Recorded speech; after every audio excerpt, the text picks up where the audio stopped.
Okay, we're back in Outer Worlds, but we're not just in Outer Worlds. We're also going to be in New Vegas. Because, well, we're discussing both. yes, metaphorically, we're in several things. We are metaphysically in both games. Yeah, because we've been playing both.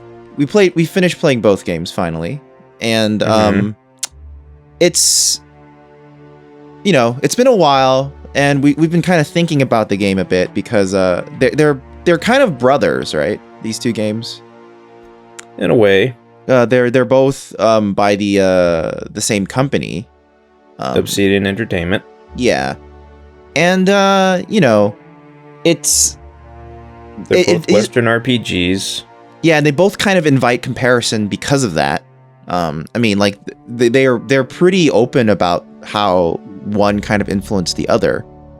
But I would say that even though we're kind of having a review and discussion about it, it's going to be kind of a weird version of it, just because, for one, we both had, not normal experiences with the game. For me, with Outer Worlds, I've been LPing it, so I'm playing it at kind of a faster pace than most people probably would want to for this sort of game. And for Dan, I was sort of guiding his hips the whole time as we were playing, and which resulted in much the same, which produced the same result of just being faster. Right. Well, it's different because the game isn't about. Both games are kind of more about taking your time and exploring a bit. So from that point of view, this review may not be totally salient for everyone, but this is what we're thinking about from our in conclusion, these were horrible games to LP. I wouldn't say that. No, these were great. I had a ton of fun. That's just the implication off of, since we LP'd it, we can't say it. We can't have true opinions about it. Well, it's just different. It'll be a different type of opinion. Sure. No, I mean, and that's something to keep in mind for everybody, because same deal with game reviews. Most game critics who have to put a review score and have to review a game for a website or whatever it is, they're also trying to get through the game fairly quickly. Yeah. They're also the way they play a game is different because of their role. Yeah. And exactly. Those two are a little skewed. Yeah. So take all that with the appropriate grains of salt that you need. Well, let's start off by both talking about. So I would start off by just saying I think The Outer Worlds is a great game. What would you say about New Vegas? I think New Vegas is also a great game. Yeah. But I think overall, I think New Vegas is the better game. And I think that's what most people were saying about it, or about these two, because we're not original in comparing the two, and many other people have already discussed this at length, and just generally people still prefer New Vegas over Outer Worlds for various reasons. Yeah, and I think part of that is the nostalgia of New Vegas at the time was kind of a miracle in how good it was despite the circumstances. They only I wasn't there for its launch and everything, so the memory of what it was like to see it come out and play it when it was new is completely lost to me. Mm-hmm. But it does sound like it was a great time for it to release. Yeah, and when New Vegas came out, it also invited comparison to Fallout 3. And despite having a much smaller development cycle than Fallout 3, it still was considered the better game, especially over time after a lot of the bugs and stuff were fixed. People were just going wow, this world is, so much more complex and bigger and crazier than people were expecting it to be, which is great. Obsidian kind of has a pedigree of doing games that well. Well, and not only that, but the if I'm not mistaken, many of the development team in Obsidian are the people who worked on Fallouts 1 and 2, correct? Yes. Fallout 2 in particular, which is why they have such a good sense for that world, and why there are so many like callbacks to it. Whereas Fallout 3 was developed by a team that hadn't really done Fallout before. It's basically the Skyrim team that worked on Fallout 3. Okay. As far as I understand, which is fine. Skyrim is not the right thing to say. I would say at that time it was Oblivion, so the Oblivion team really. But then Oblivion or Morrowind? Morrowind's the third one. Oblivion would be the fourth one. So yeah. So there's that. But then I think it's still, without those nostalgia glasses, I would still say Outer Worlds is the better game. New Vegas is the better game, just because it has a lot more going on. Outer Worlds is the more polished experience, but and it's hard for me to fully talk about Outer Worlds because I've only played it once, right? So I haven't done the other path, the corporate path, where you talk to you kind of do everything with the corporations. And from what I understand, it's a very different path, but it still leads to a similar ending spot. It just changes what the ending itself is. So I guess there's that. But, I think the biggest flaw of Outer Worlds is that it does actually invite the comparison. I think the game would have stood up really, really well on its own merits if it wasn't. If it didn't have that comparison, Yeah, but I mean, that's completely out of their control. It's not like they were making any... It's not like Obsidian was saying, please compare this to New Vegas. It's just like, this is the kind of game we make, and everyone's going to compare it. Well, to be fair, Obsidian makes lots of different types of games. It just happened to be that this game in particular, it has a very similar formula. It's almost got a special system, basically, Well, it's clearly based on, like, the type of game New Vegas was. Right. And, and it's something that they have history with.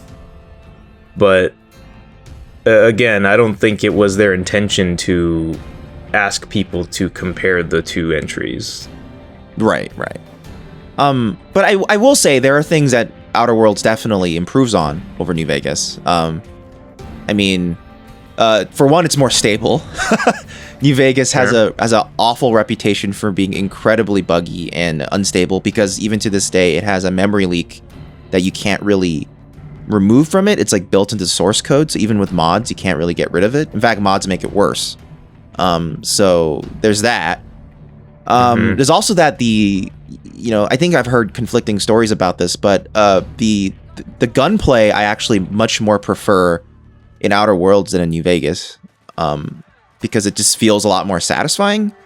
Whereas in New Vegas, the gunplay, because it wasn't the Gamebryo engine they had built around it wasn't really designed for it, so it feels a lot stiffer. The bullets don't really hit where you think they should. Stuff like that. Tactical time dilation is like a really good way to try to like make the shooting and the melee a lot more like like a core part of the game, but it's not a replacement for VATS, not by any means. Yeah, I was about to mention that, like, a reason why New Vegas combat, or a lot of people who are fans of New Vegas didn't like Outer Worlds' combat, is because VATS essentially wasn't there. Yeah, it wasn't the same, and it was like time dilation was a very poor replacement for it. Yeah, and I find that interesting because like a really viable way to play New Vegas was if you're like I mentioned a bunch of times in RLP, it's like the sniper road, right? Where that you basically never VATS. You're always fighting from a distance. And that's one thing that New Vegas has going for it that Outer Worlds never really doesn't seem like, at least from my gameplay, it really ever got right, which is that you can have a lot of different ways of approaching the game you're going to play. Because, like, in New Vegas, for example, you went with a pistol route, right? You're basically lots of pistols, and towards the end, you became more energy pistols, right? And energy weapons. Which is, that's a fairly, normal way for a lot of players to play.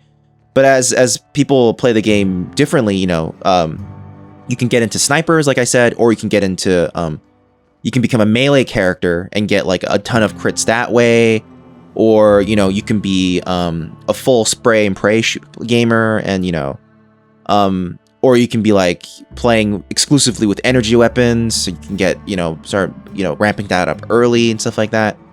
I feel like in Outer Worlds there's really only two optimal ways to play the game, which is either get really good at the melee, which the game clearly has a lot of systems built around to make that work, or to become a spray and prayer, because the game doesn't seem to really have a lot of systems that support other gunplay styles. Like, there's no reason to ever stay with pistols, for example.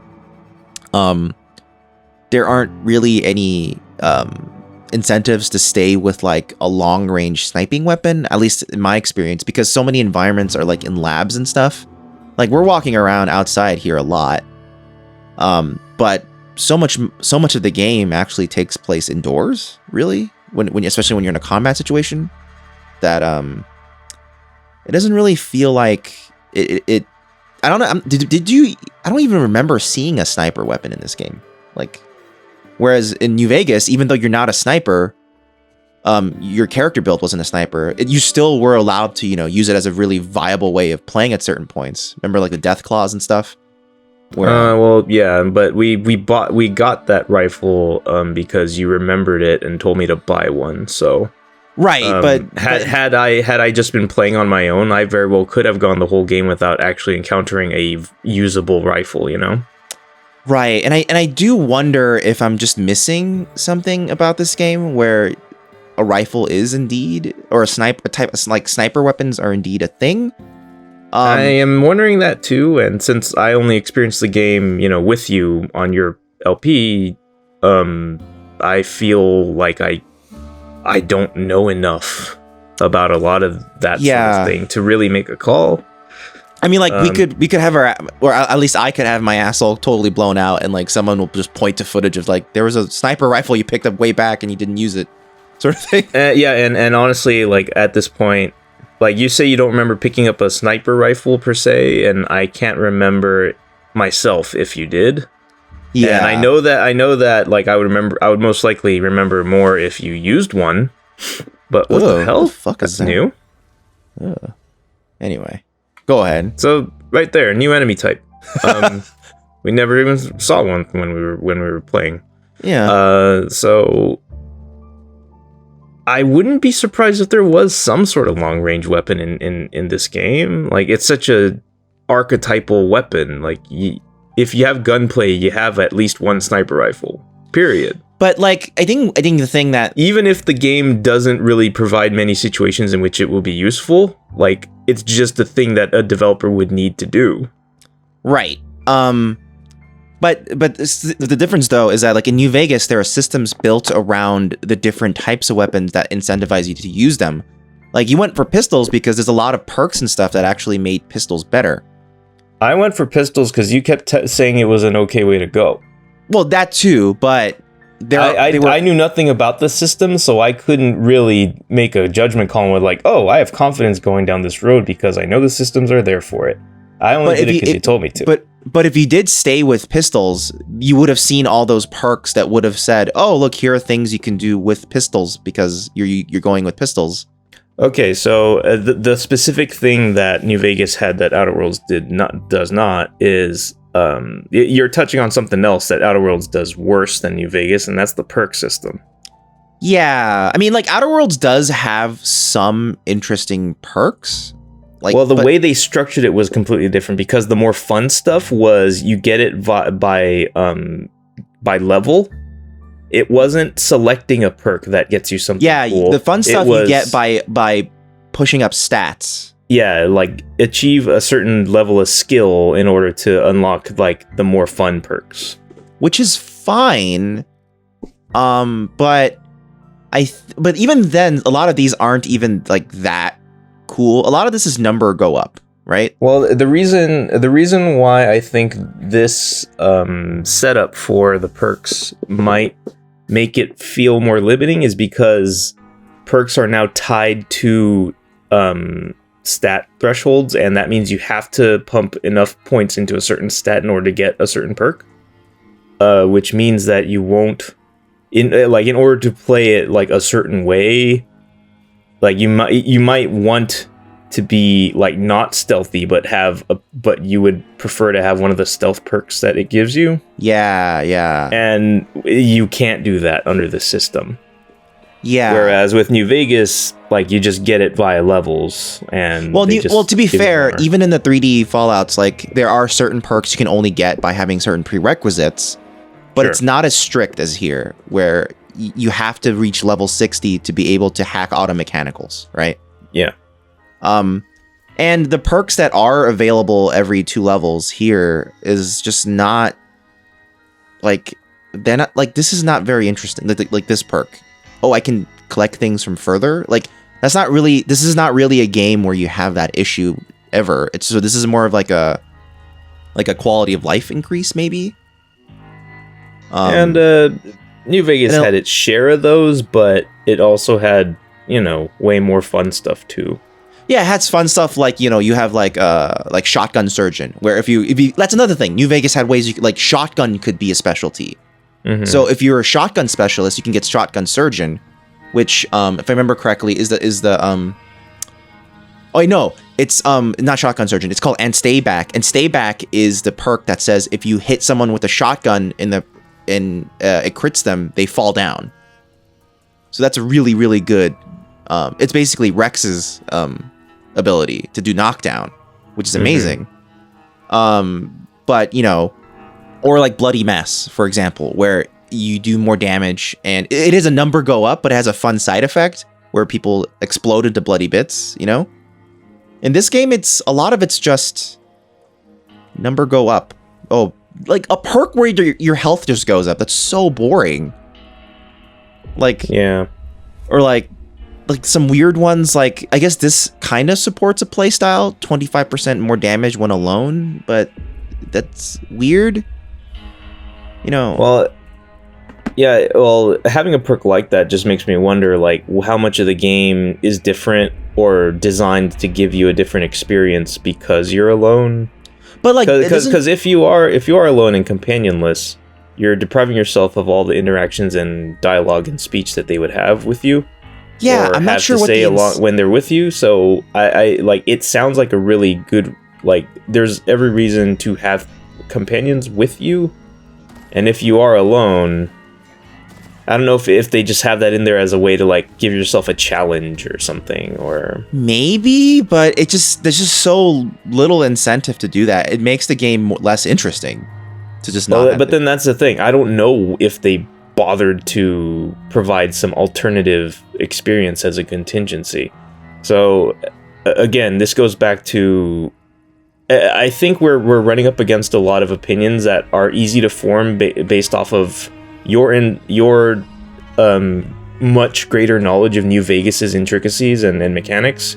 Yeah, that's like one of all the things within versus your one playthrough knowledge of Outer Worlds. Yeah, I've beaten New Vegas a few times with a few different paths. I've only beaten and you've Outer also Worlds probably once. done a pretty good few wiki dives and gone through a few FAQs and like just decided for yourself what builds you like and things like that. You've done a lot of reading. Yeah. Well, I think part of it also is that, like, I think I was saying this in one play session of Outer Worlds, but I feel like Outer Worlds, if you had like a full world like look at it in a full world view, like you could see all of the paths and all the different things that could happen. I feel like it would probably look like a much more complex, interesting experience because you know what's possible. Whereas if you're in the middle of it, it just seems really simple, and there aren't that many main quests, right? Like, we didn't do that many. We did like maybe 6, and that kind of finished the game off.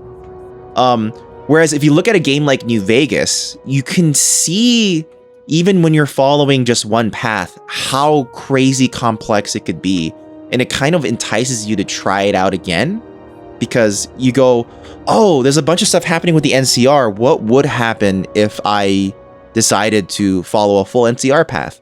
Or the Legion's really weird. What would happen if I did some stuff with the Legion? Or what does Mr. House ultimately want? You know, that's probably the biggest thing that New Vegas has over Outer Worlds in terms of its scenario, because the fact that the factions are so much more interesting in New Vegas gives you that curiosity and like greater desire to like play again and all that stuff. Oh, here's another one of those things that you hate. Yeah, I hate that too. Where and honestly, it isn't great. It's presented in a way that doesn't make it clear how it actually helps you. If it does, maybe it doesn't even. Like, I don't know.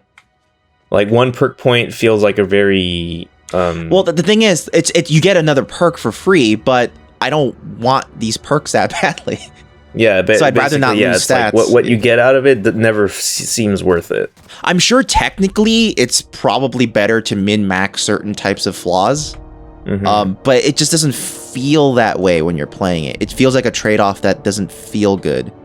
Because I hate perks that are like lose something but gain another thing. That's not very interesting to me. That's just like trading points, and that's not super interesting in my opinion. But I think it can be interesting. Like, presentation matters for a lot, but that's the basis of a lot of interesting things in games.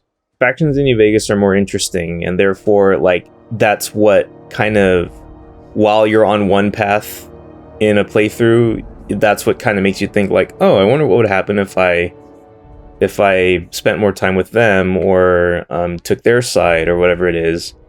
But there is no, like, there aren't various factions necessarily in this game. There's only two, really. There's only... Yeah, it's like... And one is very clearly evil.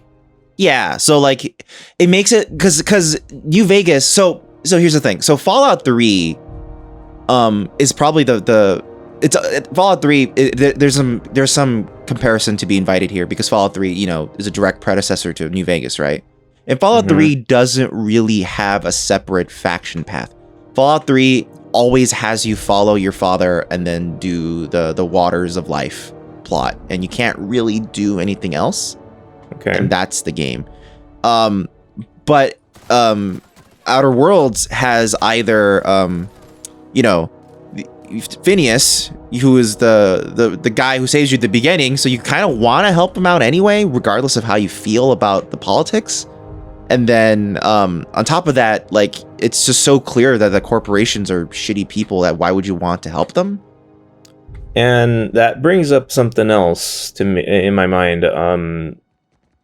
Like, we're near Edgewater right now, and that first major quest about like routing power to the botanical garden versus Edgewater itself, like that was a really great first impression quest, because it offered the idea that yes, the corporation's shit, but, you know, fighting the corporation depending on how you go about it, might hurt people and might, like, you know, ruin lives and all that other stuff. And so, like, it was presenting more nuance about the situation, other than just bad guy bad, get the bad guy. Right. And like, that nuance and subtlety seemed to fall away mid-game. The only time a bit of that nuance came back was with the Sanjar portion of the quest. Right, and that's when it started to feel a little more like, okay, yeah, they're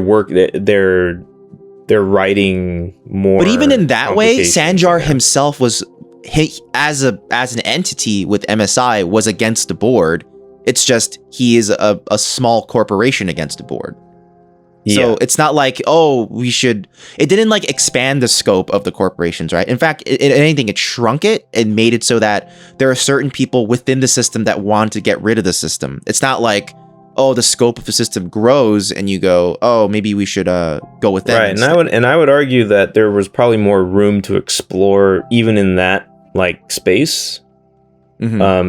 that the game failed to do so. And I think so. Like, and then if you do the comparison to New Vegas, like New Vegas, you have the clearly evil one, which is the Legion, right? Yeah. But then the other three, there's good arguments for all of them.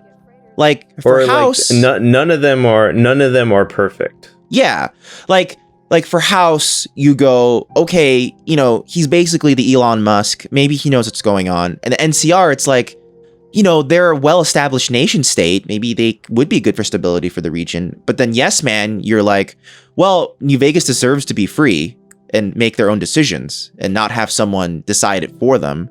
But then all three of them are like, well, maybe Mr. House is a fucking asshole. And in NCR, you're like, well, there are signs all over this region of NCR's influence actually being kind of damaging to New Vegas.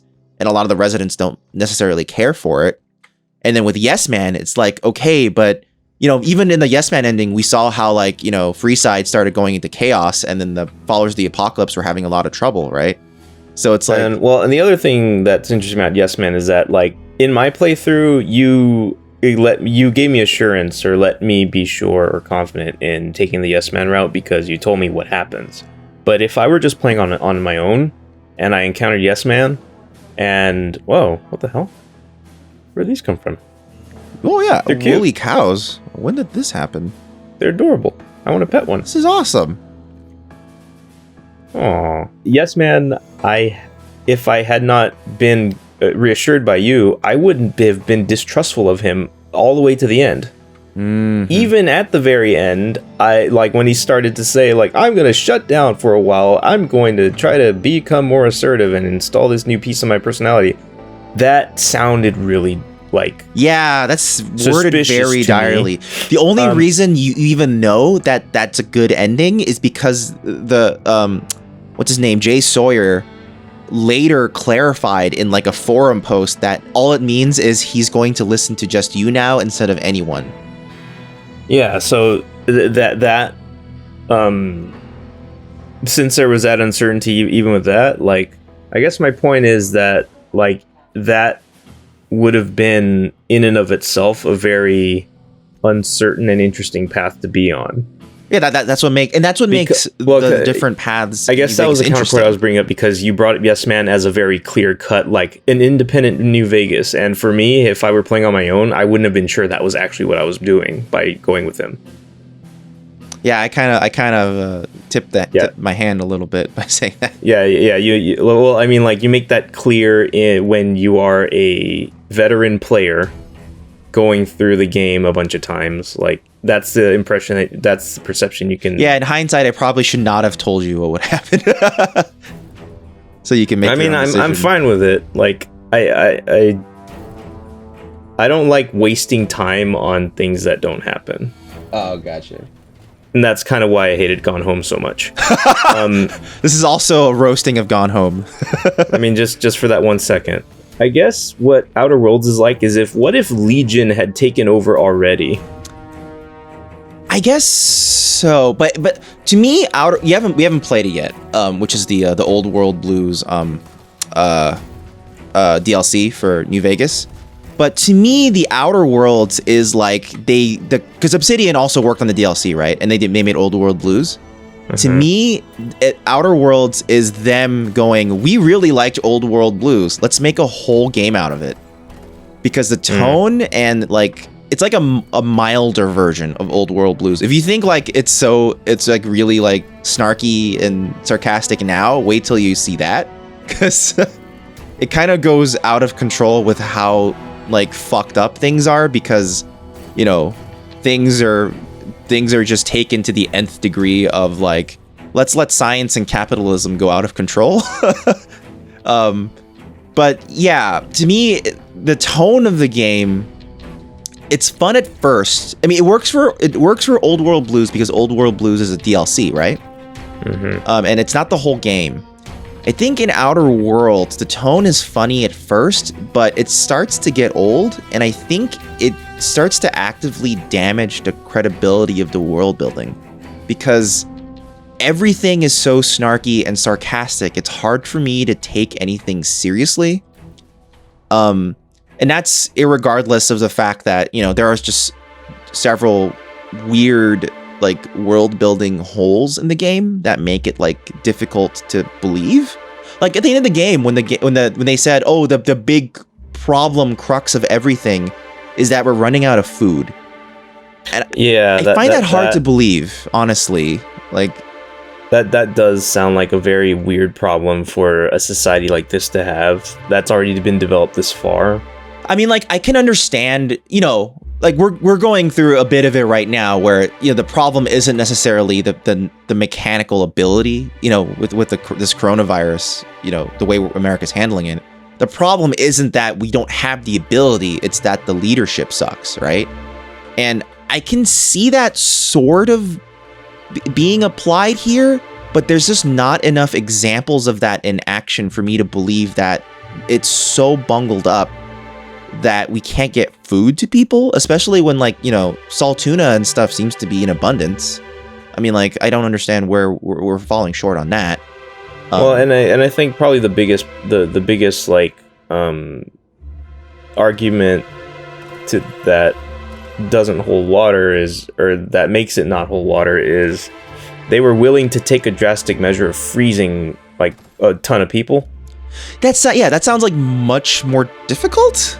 Yeah, that sounds like a really drastic, crazy action that they need to be like they've had to research that. Like they're putting all this energy and resources into going with that instead of somehow getting more food. Yeah, it just doesn't make a lot of sense to me. It doesn't sound on surface as like a sensible solution or way for things to go. Yeah, the other thing that I find annoying with the world building is all the marauders. Yeah, they never even in our adventure we did not get an adequate explanation for who they are and why they're everywhere. Well, this is an interesting little area. Oh, what is this? Is this a secret? Heavy machine gun. Thank you. And sands. Oh, this is too heavy for me to... Huh, interesting. Well, it's just like because they have, it's like they're like such a generic enemy, but they are on every planet. But then that on its own is okay. Like I don't mind there being a generic sort of like bad guy. Like New Vegas had that with Vipers, right? Vipers were like kind of this generic raider person that or you're like, oh, they suck. Yeah, and you're like, we have to. But like, even New Vegas had like an explanation for who the Vipers were, and you can actually meet and/or assassinate their leaders. So it exists. There's some backstory to it. Whereas with the Marauders in the Outer Worlds, they don't really have that, at least as far as we could tell, which I'm okay with. Except the game also goes out of its way to show that travel between the different planets is like very difficult. Like when you arrive in certain places, people go, "Oh my god, I can't believe you got here. How did that happen?" And it's sort of implying that planetary travel is like a difficult thing right now. So If that's the case, how could there be a giant marauder organization across all of these planets functioning? It doesn't make a lot of sense to me. I'm wondering if what their intention was like marauders are just something that happen on every planet independently, like people who just set off on their own, abandon their posts, and try to just make it out on their own, end up becoming like marauders, not as an organization with the title or head or anything like that, but it's just like that's what they end up calling anyone who defects and tries to.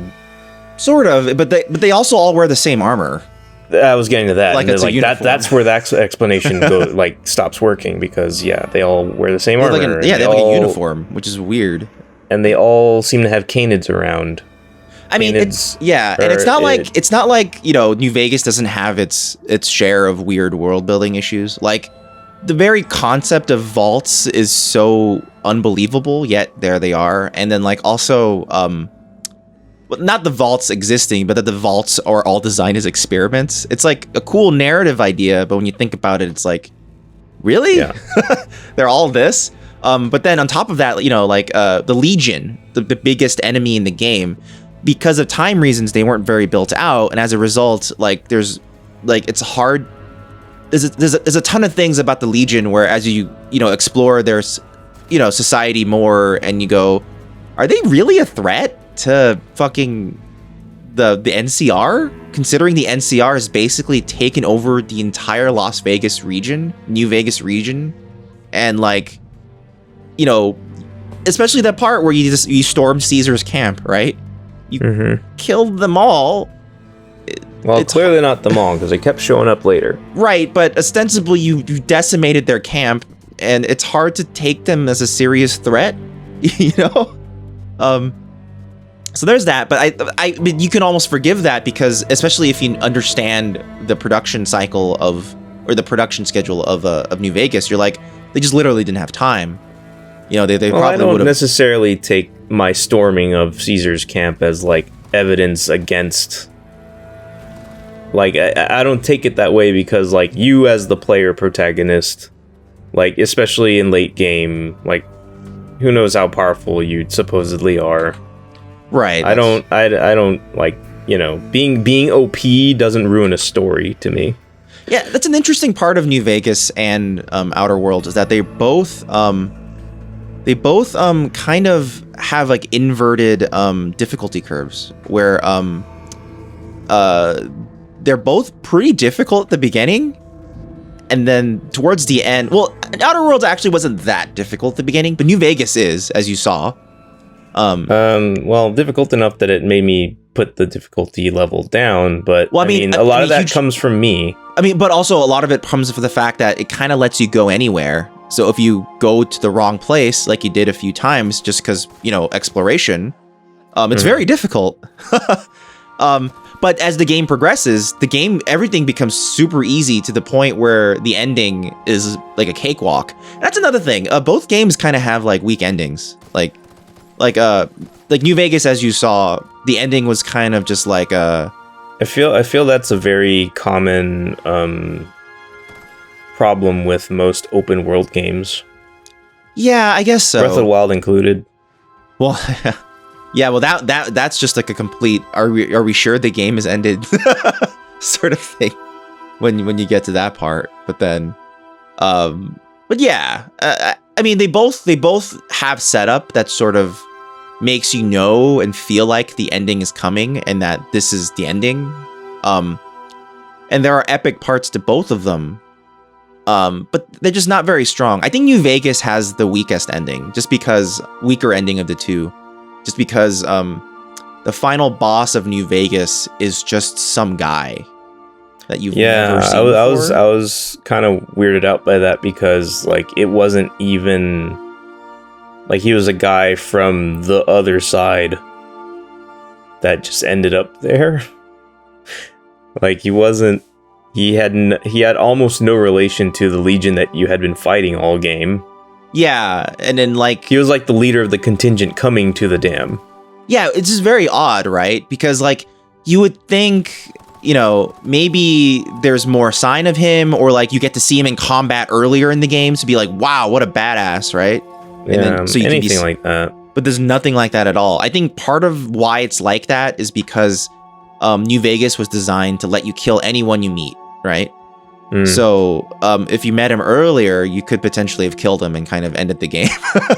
but that's exactly why he's a separate character, though. It's so that you can never meet him until the end, but that kind of ruins the point of having like a strong ending character. I mean, granted, Outer Worlds, the final like thing you fight is a big robot, just a big dumb robot. Oh yeah, I forgot that. But at least you still have a confrontation with that lady, right? And she did show up earlier, and you know, and you do find the chairman. I forget his name. That chairman guy. Rockwell. Rockwell. Yeah, you find Rockwell. And they are all part of the ending. And the final part of the game isn't actually a fight. It's actually a reconciliation conversation with Phineas, which I think is neat. So I mean, at least in that way, Outer Worlds wraps up a little better. It's just kind of abrupt and kind of dumb that the big fight is a big dumb robot, which apparently you didn't have to fight. If you're Oh, good really? at sneaking, you can just sneak around the robot and go to the end. Oh, okay. Which is Didn't know that. which makes sense. I mean, because there is some sneaking component to this game. I don't think it's very strongly supported, because apparently the sneaking in this game functions primarily around this tall grass here. But you know, not every area offers that, and it's just not as horribly OP as it is in New Vegas, where just crouching next to a person makes you in hidden mode. Yeah. I wish the weapon variety was better in New Vegas. I mean, in Outer Worlds, because like in New Vegas, there's like all these weird different types of gun. Like like when you start fighting the Legion, you use that incinerator to take him out, right? And like, you know, in Outer Worlds does have a flamethrower, but I think ultimately you're not strongly incentivized to use other types of weapons. At least for me, I'm primarily incentivized to use this guy, because it's the strongest weapon in the game to me. Well, that's because it began strong. I think there's probably like something that we didn't explore a lot, and you only began to explore later in the game was tinkering and upgrading. Because you were staunchly against using non-unique weapons. And I don't know if maybe like the way this game is designed to work is like, I'm sure you may start with a shitty version of this weapon type. But if you continue to upgrade and improve it, it will become good. That could have been it. That could be it might be that's how it was structured, but the fact that if it is structured that way, the fact that it's structured that way is what kept you from playing that way. So, I mean, that in of itself was a issue for you. Yeah, and then one nice thing is that the mods in the game, in Outer Worlds, change the way the guns work to some degree. So I guess that's where you get your interesting guns out of, with the modding. Like, you know, like, I think this gun, actually, no. Like, for example, this gun is modded to shoot, like, N energy, right? So, it's not a regular rifle. It's a weird rifle. But I wish that remember like in the advertising, they touted the science weapons as like being a huge, interesting idea. Yeah, we didn't even find them all, but the ones that we encountered and you used for a while, they didn't seem as nicely fleshed out as I would have hoped. Yeah, like for instance, like the shrink ray that you get first. The way it works is really it doesn't feel good to use from what I could see. Like, because it's like you're just hitting something enough times and then suddenly they just appear smaller. Yeah, there's no animation or anything. Yeah, and then once time limits up, they just become big again. Like, yeah, instantly they just snap to small and snap to big, and it doesn't feel like they really. And there wasn't a ton of benefit to it. It was just kind of just like, oh, they take more damage for like 5 seconds, and I have to switch over to my other weapon. You know. So again, like, I don't know if maybe upgrading it would have made it more better utility wise. But look how fast he came back. Yeah, so maybe upgrading would increase that time. Maybe. In fact, it must, because like. Yeah. There was also this gloop gun. I want to find another bad guy so we can use this gloop gun. Was that the anti-grav? Yeah, this is the anti-gravity one. In the end, it kind of becomes a sort of, if what you have instead is a really good machine gun that melts them in seconds. Yeah, why bother? You don't have much incentive to switch away. Yeah, like why bother? And I think that was probably the bigger problem for you. It's like you always seem to have a better gun, which was the one you already had. Well, I find it weird because this is essentially the minigun of the game, right? This light machine gun. It's like a minigun, basically. But in Fallout 3 in New Vegas, the minigun is actually a specialty weapon you use in certain situations because it has a wind-up, and like this gun, it burns through ammo, but you're not really incentivized to use it the whole game. You actually want to play a lot more carefully, because that's another thing, is that in this game you get ammo pretty easily. In New Vegas, ammo can be pretty scarce, and if you don't want to lose it all, you have to like ration it out. Which is why that can be kind of fun about New Vegas, or like system wise. Like on one hand, Outer Worlds, at first I really liked the simplification of the ammo mechanic. Like, just heavy, just light, just energy. Yeah. That makes things easier on you collecting ammo and being able to use whichever weapon you want. But at the same time, that means you can always use the weapon you want. As opposed to in situations like New Vegas, where I was finding myself, I don't want to use my favorite weapon right now because I don't have enough ammo for it. Exactly. I'm going to use this stuff instead because I have tons of this.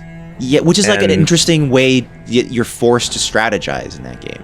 Yeah, so I mean, like, in retrospect, that might end up being a more fun ammo mechanic in, like, looking back and having seen how both work. I think it might be in New Vegas's favor.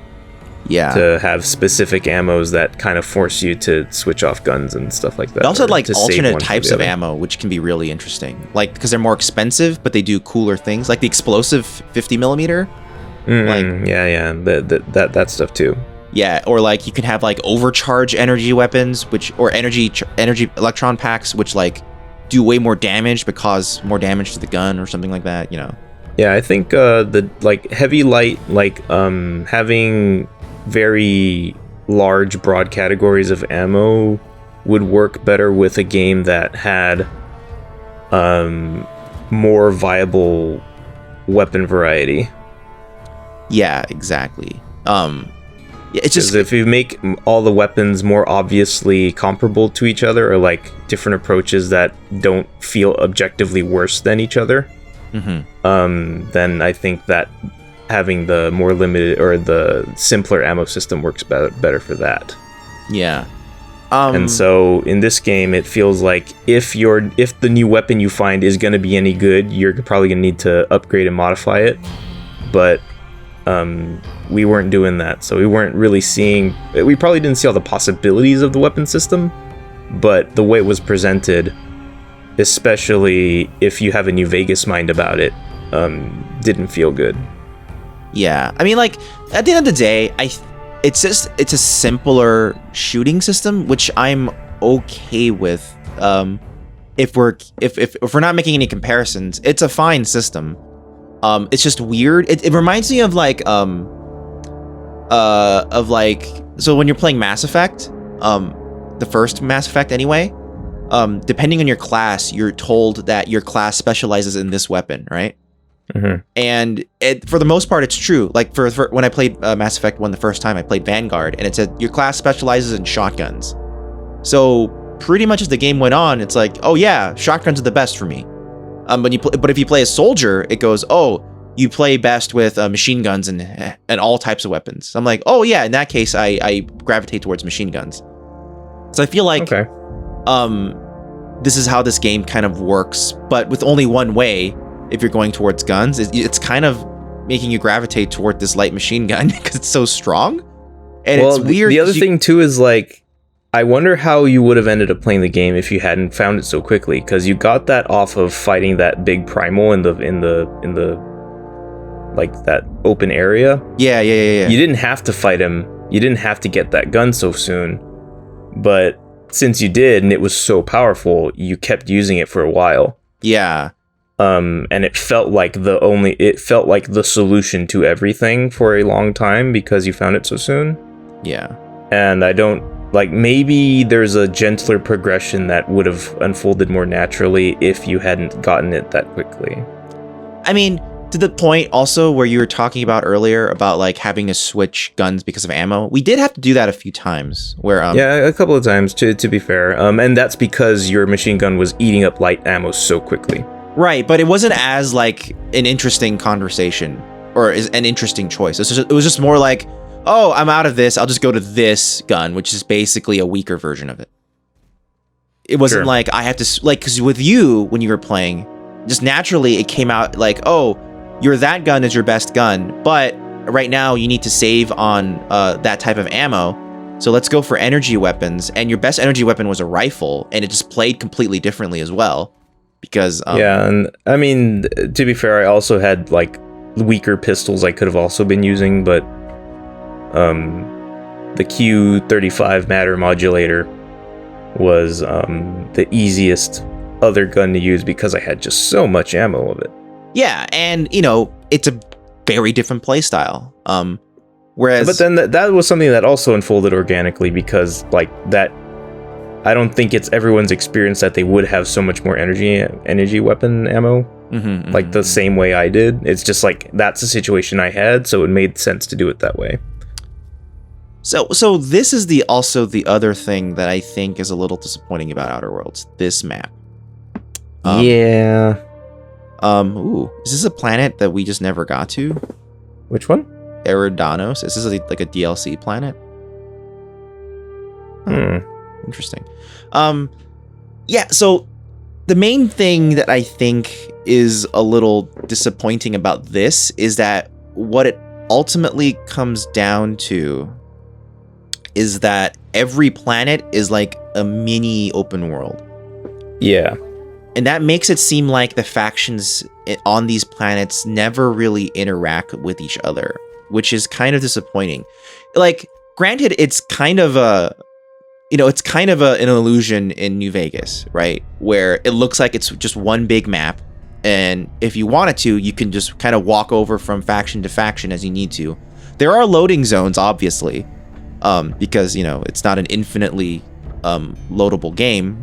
But because of the way it's laid out, you get this feeling that things aren't necessarily always cut off from each other. Whereas in this game, it's an easier way to design it, I guess, because you don't have to worry. You can literally have teams kind of split away, right? Like development teams can split up into smaller groups, and each kind of design their own world. I mean, like our initial gripe, or at least my initial gripe with the world. This is really cool looking. Dang. Our initial gripe with the worlds was that they all kind of looked samey, but then it turned out there was actually a good amount of variety. So I'm like, okay, great.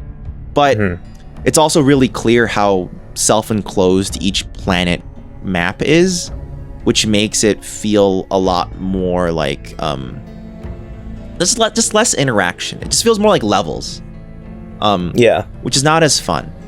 It's the Mario Odyssey kingdoms. Yeah, it's kind of like that. It's a different philosophy towards the map making and the level making. Like, New Vegas was more willing to go for the full realism. Well, not all realism, or believability, I should say, which by having everything more interconnected and by having like maps designed more about kind of how people would inhabit these maps versus designing them as game levels. Remember when you went into Vault 11, you had to, when you were done, you had to backtrack to a certain spot, right? Whereas in New Vegas, when you're done, in Outer Worlds, when you're done, there's every level conveniently has a barred door that you couldn't open before that you now can, and that's how you leave the level, right? And that's cool. But it makes the game feel a lot more like gamey. It feels less like a lived-in building or a lived-in world than it does like this is kind of a video game. Right, and I guess I like you saying that and us traveling through this particular area right now. I'm noticing how certain features on a map or something like always meant the same thing in this game. Like, if you ever saw like a few buildings along a road, it's a marauder town. Yeah. It's always taken over by marauders. It's always an empty place in a marauder town. Maybe there's like one or two open doors that you can go into, loot the house, and make your way forward.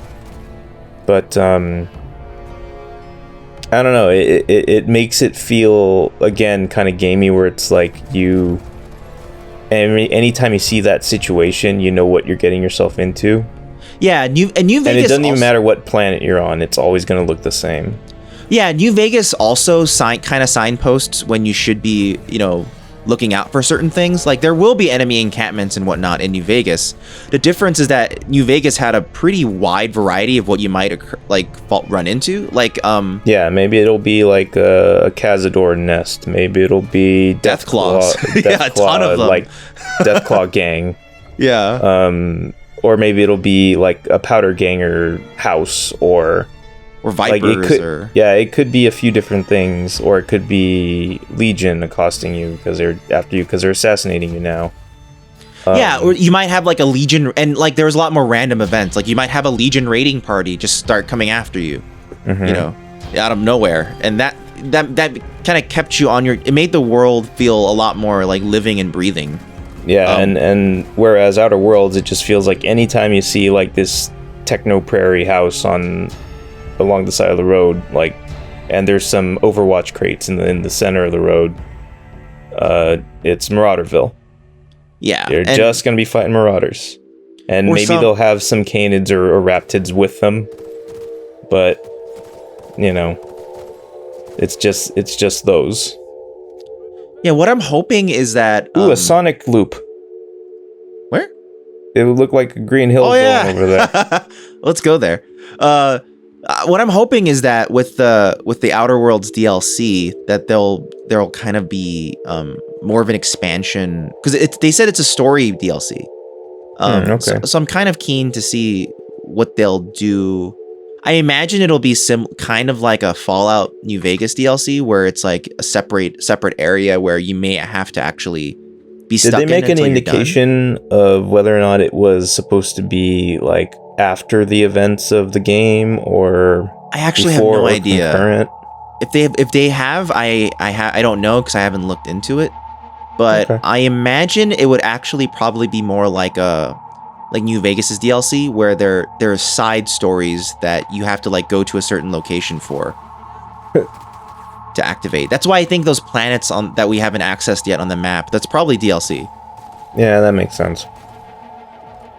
But you know, and at the end of the day, I think because it's like all these like type of flaws that we're like kind of talking about with Outer Worlds, I think it more comes down to the way it compared to New Vegas, and it's just at least for me, it's a preference for there being more variety. To me, Outer Worlds is almost like it's a much more straightforward but very, very polished experience. Like it's a much smaller package, but it's a lot like cleaner and it's a lot tighter. But I think if I were to like try to recommend to someone, do you want to play Outer Worlds or New Vegas? I think I might actually still say New Vegas to someone who wants to get into like this type of game, because I think there's a lot more to offer.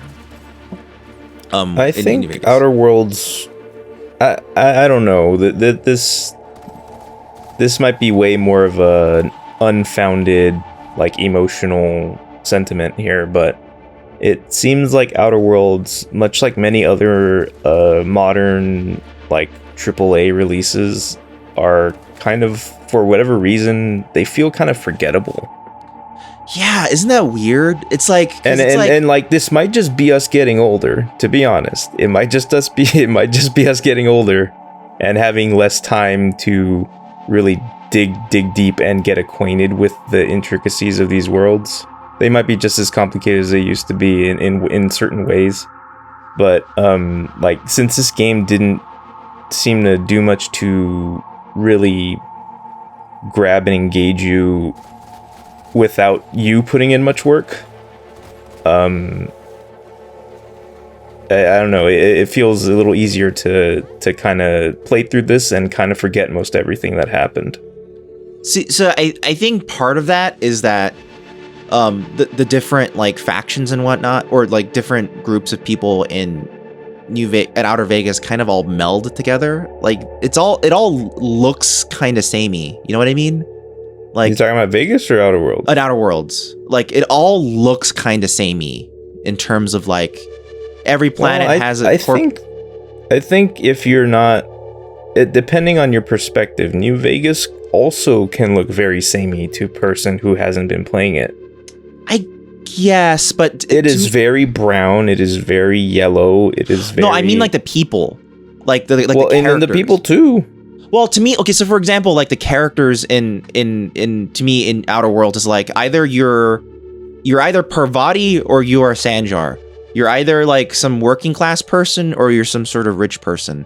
Whereas in Or you're an armor wearing like anything else out there that you're fighting. Right. Whereas in New Vegas, it's like the Legion is very distinctly different looking than the NCR, which is very different looking from Mr. House's robots, you know. And, you know, the factions have clearer, more distinct goals, I think, of what they want to do. And I think like ideas just stand out more in New Vegas as a result. Versus Outer Worlds, because Outer Worlds, it's you almost lose the plot. You kind of go, what am I necessarily even doing? The goal is to get chemicals, okay?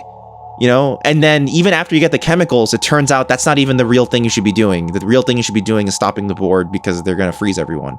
You discover a secret plot you didn't know about for most of the game, you know? Right. Whereas in New Vegas, if you choose a path early on, you can definitely move towards that goal the whole time. Or you can spend a lot of time, you know, exploring the different factions and deciding who you want to side with, making decisions. You can play all four sides really at once if you're very careful. Well, that game also was structured in a way where at some point the game actually said, okay, you are going to need to get acquainted with all of the factions. Yeah, that's true. That's true. Like they make a very big point of like, you need to learn this shit. You can't skip over it.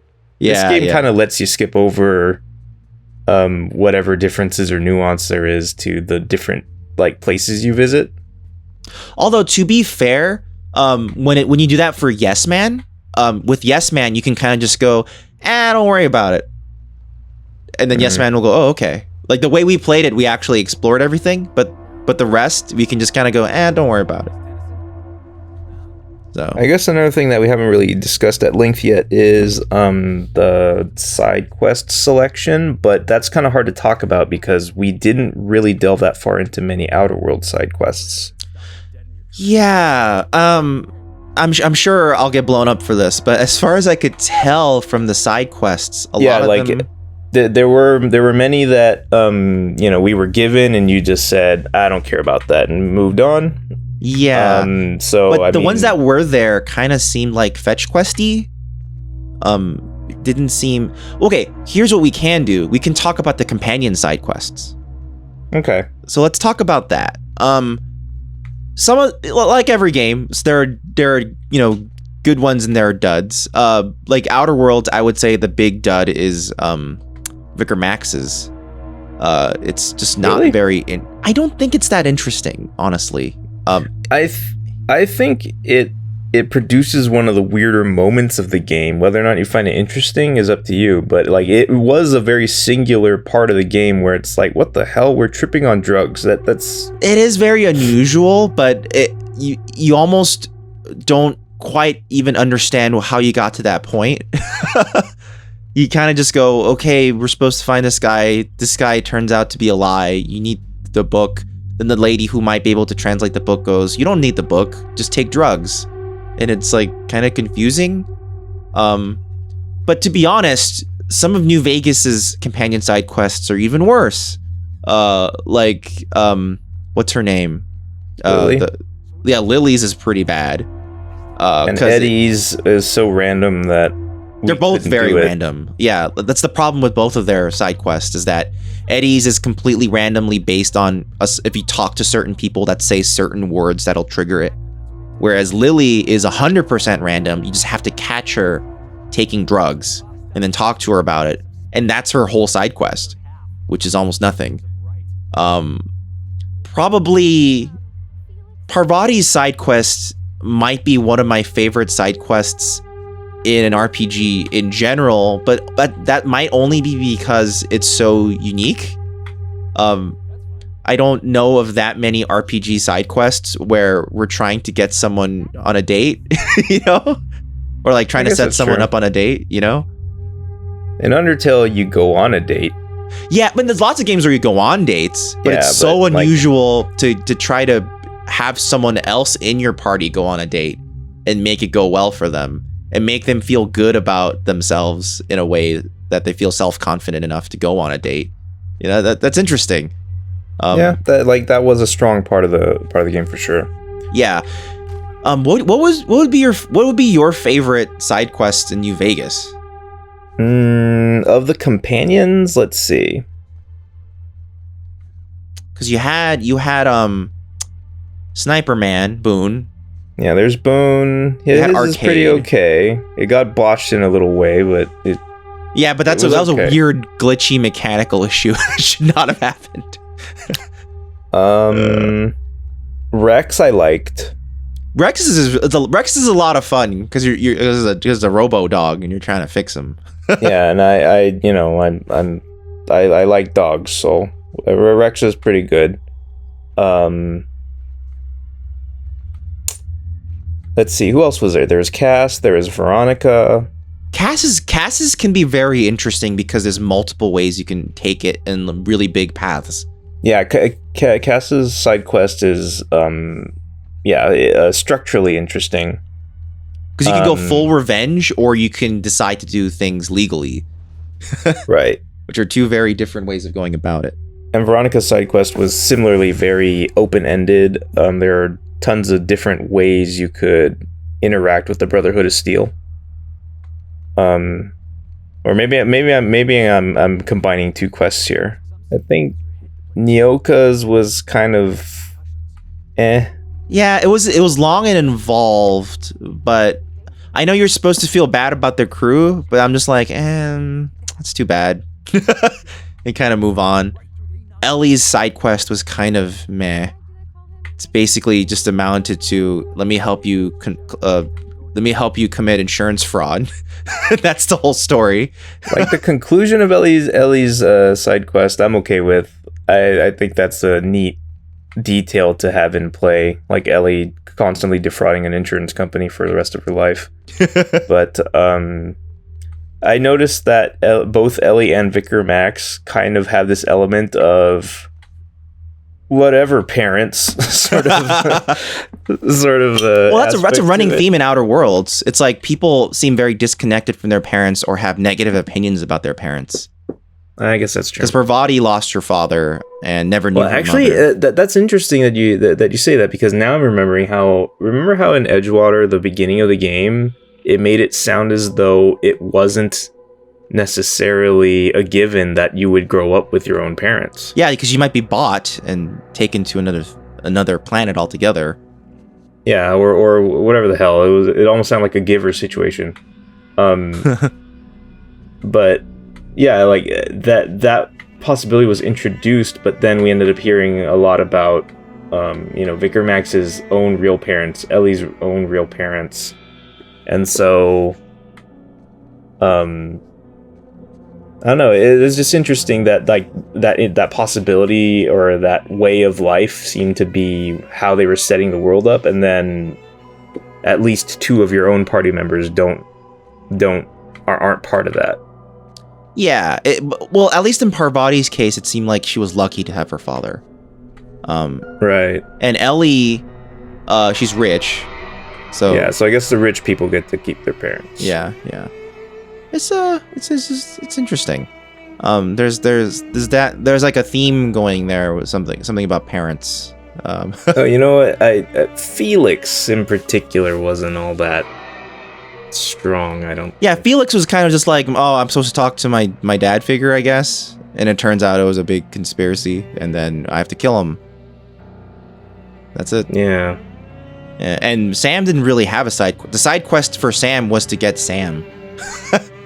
Unfortunately, yeah. And it was just find his parts if you can find them, because they're so small. Sam could have been so interesting though. Say they could have done so much more with him. It's like find an attachment and Parvati comes up with these crazy ideas on how to modify him, but you need to collect these parts to do it. Oh, that would have been really cool. And more stuff should have happened between Sam and what's the AI named? I forget. Ada. Ada. Yeah, I feel like more stuff should have happened, like some sort of extra story plot should have. That should have been a side quest where Ada starts asking you, it's like, do you think I should like try talking to him more or something like that? I would have been cool with like more Ada-centric side quests. Like, she's a personality and she's a character. They give her all this good dialogue, but then she's just there to be snarky and Yeah, nothing ever happens with her. which is that's unfortunate. That was an opportunity they could have taken. Anyway, that's at least for me, that's all the thoughts I had on Outer Worlds versus New Vegas. I think if I were to have to recommend, if I had to recommend only one of these games to someone who wants to kind of dip their toes into Western RPGs, I would probably recommend New Vegas, just because it seems like you'd have a better time. I think there's less of a chance where you would feel more locked into something, a specific type of thing, whereas New Vegas, you can kind of cater it more. What do you think? Do you have any last thoughts? I would say that since New Vegas's world, well, if you just compare the worlds of the two games, it seems like New Vegas's is more intricate and interconnected in a way that Outer Worlds is not, which is why it's able to be more interesting overall. And that's probably the main reason why it's generally still regarded as the better of the two, and I do agree with that. And if you had forced me to recommend one of the two to someone, then yeah, I think I'd go New Vegas too. Yeah, I mean, like, they could potentially have a lot more crashes than in Outer Worlds, but I think if you just warn someone of that ahead of time, yeah, because it's still to this day not the most stable game, but I think overall it is the richer experience, just because there's so much more to do. It feels like a world that's teeming with quests and all these different things to do, whereas Outer Worlds kind of feels like a straightforward, not that straightforward, but a way more straightforward video gamey thingy. So yeah, I think that's our little review and discussion of Outer Worlds. I'm sure we were wrong in many points, but feel free to let us know how wrong we were. This might end up being like the best recon we've ever done for Outer Worlds. It's like if anyone else who sees this and has played the game and liked it more than we did and knows way more about it, feel free to tell us anything yeah that we had wrong, because we have only one playthrough under our belt, and we were honestly slightly distracted as we did so. Yeah, and I had a very different mindset. I was rushing through like text and stuff, right? I didn't like fully read. Yeah, and then there's that too, because it's like, the time you spend endearing yourself to characters really comes from sitting down and reading what they have to say and things like that. And yeah. I will say Outer Worlds is a gorgeous game, like, especially when you look at the skies. Most times when you look up, there's something cool. Yeah. Except when there are giant meteors in the sky that freak you out. And that terrifies me. But this is pretty cool looking. Although this is kind of scary too. It feels like this planet is way too close. Probably. It's like Jupiter. It's like being too close to... Look how fast... Imagine how fast a storm must be moving across this planet's surface. That's thousands and thousands of miles per hour. That's way too fast. Oh, this has nothing to do with the video, but you just remind me of a recent set of photos that one of the satellites orbiting Jupiter has been sending back. They're like real ass photos, and they are weird looking, man. Yeah, Jupiter's weird. Jupiter's crazy looking. Yeah, that's crazy. That's all I have to say about that. And Outer Worlds is crazy looking. Look at that. We can end on that. Just shoot Jupiter. Bye, everybody. Bye. Goodbye, everyone. Bye. I'm sorry. I'm sorry.